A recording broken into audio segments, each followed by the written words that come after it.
আজকের এই জাল রোস্টের রেসিপিটা হচ্ছে বাবুর্চির কাছ থেকে নেওয়া।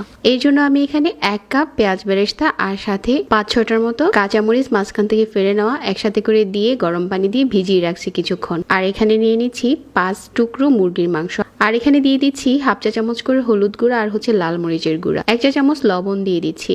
ভালো করে মাখিয়ে নিচ্ছি মশলার সাথে। মিডিয়াম আঁচে 1 কাপের মতো তেল গরম করে নিয়েছি। আর এই গরম তেলের উপরে মুরগির মাংসের টুকরোগুলো দিয়ে এপাশ ওপাশ করে ভাজতে হবে। 1 থেকে 1.5 মিনিটের মতো ভেজে নিলেই হয়ে যাবে। মাংসের টুকরোগুলো ভাজা হয়ে গেছে। যে ভাজা পেঁয়াজটা গরম পানি দিয়ে ভিজিয়ে রেখেছিলাম, এখন হচ্ছে এখানে দিয়ে দিচ্ছি 1 টেবিল চামচ আদা বাটা, 1 টেবিল চামচ রসুন বাটা আর কিছু আস্ত গরম মশলা, এলাচ, দারচিনি, লং, গোলমরিচ আর গরম মশলার গুঁড়ো দিয়ে দিচ্ছি এখানে হাফ চা চামচ। আর 1 টেবিল চামচ দিয়ে দিচ্ছি লাল মরিচের গুঁড়া, যেহেতু এটা জাল রোস্টের জন্য।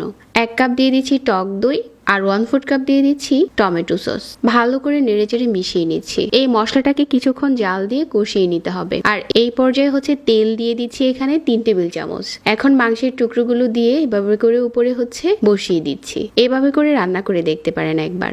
এখন ঢাকনা দিয়ে ঢেকে দিচ্ছি অল্প আছে। তো এভাবে করে বেশ কিছুক্ষণ রান্না করে নিয়েছি। ঝোলটা অনেকটাই টেনে গেছে।